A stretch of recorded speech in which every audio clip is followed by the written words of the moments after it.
I know that you know that the shortest path between point A and point B is a straight line. Yet there's this phenomena that I've been thinking about a lot that I think a lot of young people, particularly myself, had or have, which I don't have a great name for, but essentially roundaboutism. And it is a way to not get what you want.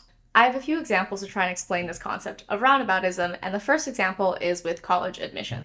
It's very funny because if you actually talk to any college admissions officer, for example, what they will say is they're looking for people who care about what they do academically. They care about what they do outside of school. They have an interest in the world. It's essentially a list of like very simple rules, and I totally understand that it is incredibly hard to do perhaps those things, but in some ways it's a very simple list of rules that they're very explicitly telling you about. And yet, there is so much content and so much like mental gymnastics that we can do to convince ourselves that we can scheme or game a system and that we must, in order to do these things that we want, perhaps get into a certain college, as opposed to listening to the most straightforward path with a very simple set of rules that the people with power explicitly tell us are what they're looking for. For example, at least when I was applying to college, there was this website called College Confidential, which is potentially the worst website on the internet because it just feeds people's insecurities. And through reading, all of those things about like, am I good enough, or whatever like crap is on College Confidential, it made me feel that I have to figure out how to package myself in order to be the type of student that a certain college would want. Look, I'll be the first person to say that sure, when it comes to applications, the thoughtfulness and the narrative matters. But the great irony of all of this is that I spent all of this time figuring out how to package myself, which was time that would have been much better spent on trying to fundamentally develop these qualities that they've explicitly said they're looking for that would be better for me too, which is figuring out, what do I like? What do I care about? And then how do I do more of those things that I like and that I care about, etc.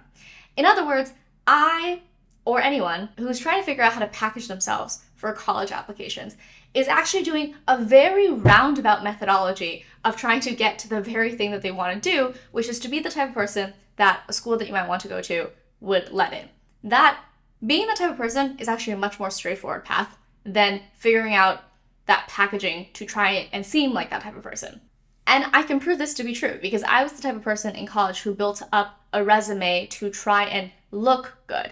And unsurprisingly, from like an adult perspective, that resume actually did not look very good. Because for example, I did a bunch of discombobulated activities, meaning I was like head of this and president of that and blah, blah, blah. And as an adult looking at that application, it's really obvious that I didn't per se have a passion or was at least not thoughtful about all of these things because they're so disparate and very much just taking opportunities for the sake of it rather than being really thoughtful and chasing what I actually wanted. And I know this to be true again because if you look at my college transfer application, at which point I had spent, a couple years kind of like figuring out more things about myself and figuring out what I actually liked, that was ironically a much stronger application than the one in which I spent so much time figuring out how to package myself for years to be the type of person that a school might want, which again is actually not the most straightforward path to getting to what you want, ironically.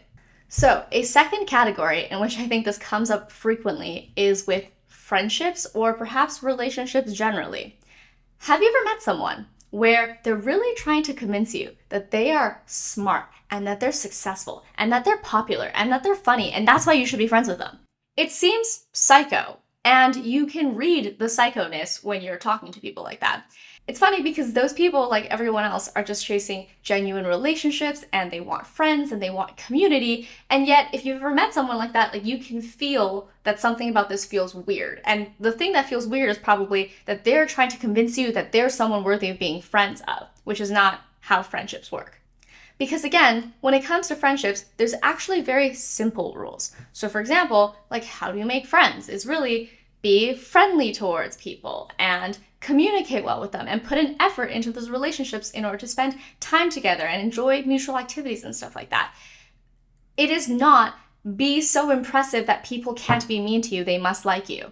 The same amount of effort that is put into this very complex mind game of like, how do I become impressive enough such that people like me, could better be used to achieve the objective of making friends or having certain relationships by putting effort into those relationships and following like what everyone knows to be pretty simple rules of relationships. Be friendly, spend time with them, etc.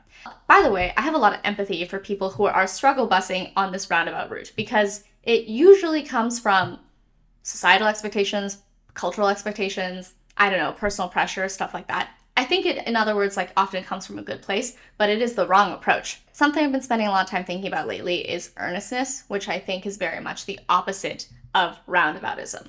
Roundaboutism, I think, often comes from cynicism and the belief that you can game the system, that you can understand the rules and play it, and then you learn to, like, you spend essentially a lot of time trying to figure out the system as opposed to just focusing on yourself and focusing on bettering yourself.